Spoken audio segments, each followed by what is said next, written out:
صلاح الدین 2 लाख فوج کے ساتھ اردن پار کر چکا ہے۔ مارکہ حطین 1182 عیسوی میں عیسائیوں نے ایک قافلے پر حملہ کیا اور جو کچھ بھی تھا لوٹ لیا۔ جب سلطان صلاح الدین ایوبی کو پتہ چلا تو بہت غصے ہوئے اور گرجتے ہوئے کہا، اس قافلے میں ہی میری بیٹی تھی، یہ کمبخت کون ہے، پتہ کرو۔ تو دربار میں موجود ایک سپاہی نے مؤدبانہ عرض کیا، سلطان، حملہ کرنے والے اور کوئی نہیں، ارچنالڈ کی فوج یعنی صلیبیوں کا ایک دستہ تھا۔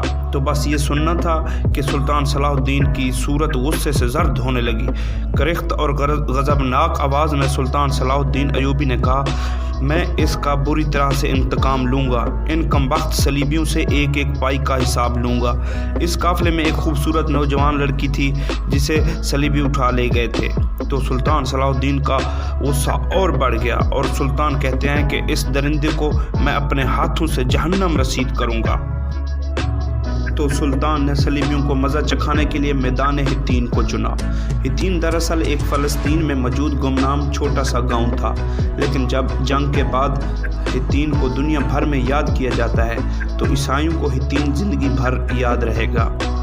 سلطان صلاح الدین ایوبی کی بہت بڑی خوبی یہ تھی کہ وہ ہمیشہ لڑائی کے لیے جمعے کا دن مقرر کیا کرتے تھے اور اسی طرح حطین کے مقام پر بھی جمعے کا دن کا فیصلہ کیا، جو کہ 15 مارچ 1187 عیسوی کا دن تھا۔ سلطان نے ایک فوجی دستہ اپنے ساتھ لیا اور ایک علاقے کرگ میں خیمہ زن ہو گئے۔ تو جب صلیبی جاسوسوں کو پتہ چلا تو فوراً اپنے حکمران کو خبریں پہنچائیں۔ تو صلیبی کو جنگ کا خدشہ ہوا، لیکن ادھر سلطان صلاح الدین کا مقصد وہاں سے آنے جانے والے قافلے کی حفاظت تھی، نہ کہ جنگ کی، کیونکہ کرگ ایک ایسی خطرناک جگہ تھی کہ قافلے آنے جانے والے اسی جگہ سے لوٹے جاتے تھے۔ یہاں اکثر قافلے جو حج کے لیے آتے تھے ان کو لوٹا جاتا تھا، اور جب قافلے گزر گئے اور خطرہ ٹل گیا تو سلطان صلاح الدین ایوبی نے وہ جگہ چھوڑ کر ایک ایسی جگہ کا تعین کیا جو شام اور مصر کے وسط میں تھی۔ تو سلطان صلاح الدین ایوبی نے شام اور مصر کے وسط میں جا کے پڑاؤ ڈالا۔ ان کے دل میں یہ تھا کہ مصر اور شام کی فوجیں ان سے آ ملیں گی، اور اپنی فوج کو پیغام بھجوایا کہ فوج نے کہاں پہ جمع ہونا ہے۔ اسی طرح جب سلطان کی ساری فوج وہاں پہ جمع ہو گئی تو سلطان نے اپنی فوج سے کہا، میرے پیارے، اللہ آپ لوگوں کی مددگار ہو اور اللہ ہم سب کو اپنے مال و اجداد اور عورتوں کی عزت بچانے میں مدد کرے۔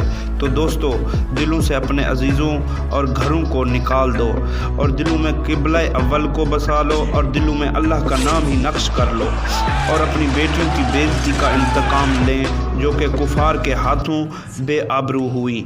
میں جانتا ہوں کہ ہم تعداد میں بہت کم ہیں اور ہمارے پاس اتنے ہتھیار بھی نہیں ہیں، لیکن پھر بھی ہم اللہ کا نام لے کر ان کفار کا سامنا کریں گے اور ان پہ بھاری پڑیں گے۔ سلطان صلاح الدین ایوبی نے جمعے کے دن اپنی سلطنت میں تمام لوگوں کو خبر پہنچائی کہ وہ جمعہ کے دن خطبے کے دوران ہمارے لیے دعا کریں۔ تو جمعے کے روز خطبے کے دوران وہاں سے روانہ ہوئے اور اپنی عقل مندی سے فوج کو اس طرح سے ترتیب دیا، جہاں پہ ایک جھیل تھی وہاں پہ صرف ایک ہی تالاب تھا تو سلطان کے وہاں پہ قبضہ ہو گیا۔ ادھر عیسائیوں کی فوج قلعہ بندی میں تھی اور بحر بھی تھی، تو صلیبیوں نے چند فاصلے پر اپنا پڑاؤ ڈالا، لیکن سلطان صلاح الدین ایوبی حملے کی بجائے ایک ایسے مقام پر رکے جو کہ حطین کے قریب تھا۔ سلطان چاہتے تھے کہ ان کی فوج کسی طرح حطین آئے، لیکن صلیبی آگے نہ آئے، تو سلطان نے اپنا پیادہ دستہ تھوڑا سا آگے بھیجا تو خود تبریہ پر حملہ کر دیا اور حکم دیا کہ تبریہ کو تہس نہس کر دیں، آگ لگا دیں۔ تبریہ کا قلعہ ذرا ہٹ کر تھا، فوج قلعہ میں تھی، تو صلیبی فوج شہر کو بچانے کے لیے قلعہ سے نکل آئی، جو کہ صلیبی فوج رینالڈ کی کمان میں تھی۔ دونوں فوجوں کا آمنا سامنا ہوا تو قیامت کا کچھ ایسا منظر تھا کہ دونوں فوجوں کے سوار نے ایک دوسرے پر حملہ کر دیا، تیر سینوں میں پیوست ہو رہے تھے۔ صلیبیوں کو موت اور مسلمانوں کو پیچھے دریا اور آگے دشمن نظر آ رہا تھا۔ पीछे हटने का कोई इम्कान नहीं था, तो दोनों फौजें ऐसे कहर से लड़ीं कि इस जंग की मिसाल कहीं भी नहीं मिलती।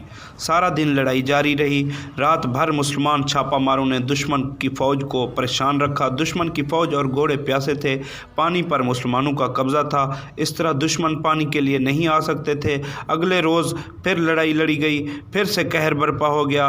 मुसलमान बढ़ चढ़ कर हिस्सा लेते रहे, क्योंकि मुसलमानों के दिलों में शहादत का वलवला होता है। इसलिए ये भी ना देखा कि सलीबियों ने ऊंचाई का सहारा लिया हुआ है। इस तरह सलीबियों ने उन ऊंची दीवारों का फ़ायदा उठाया, लेकिन मुसलमानों ने दीवारों पर चढ़ना शुरू कर दिया।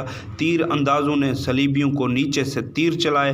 सलीबियों का कमांडर भाग चुका था, लेकिन सलीबी और मुसलमान की फ़ौजें कुछ इस तरह से थीं, कई सिपाही कहीं भी भाग नहीं सकते थे, क्योंकि मुसलमानों ने इर्द गिर्द लकड़ियाँ इकट्ठी करके आग लगा दी।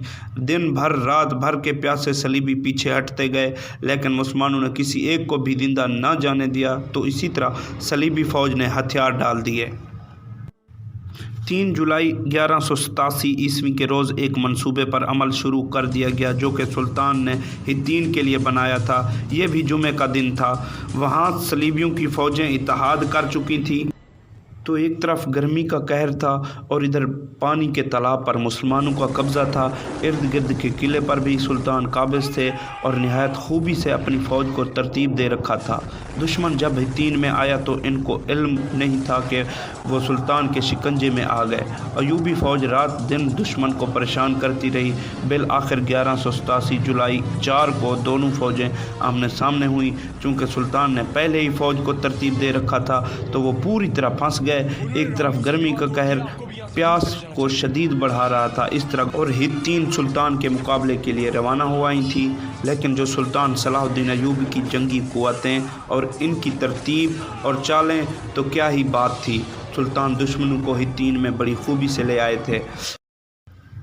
तो एक तरफ गर्मी का कहर था और इधर पानी के तालाब पर मुसलमानों का कब्ज़ा था।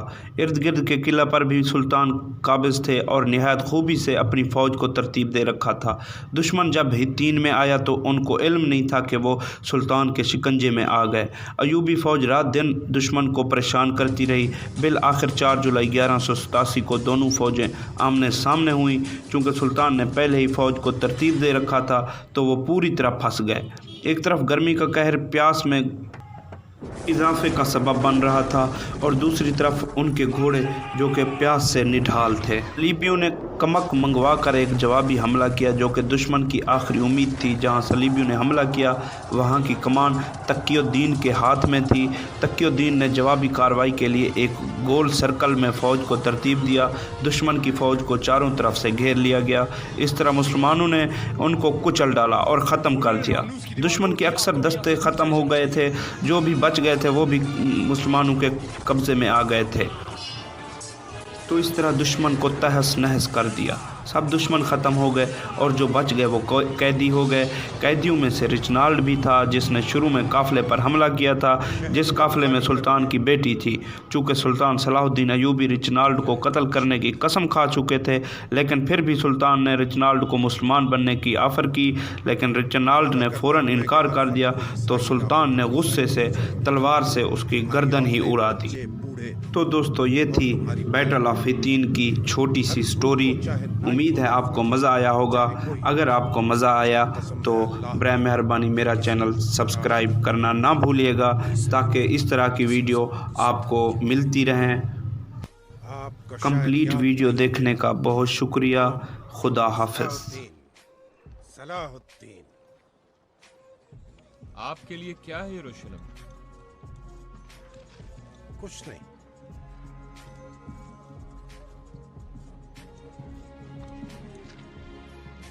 सब कुछ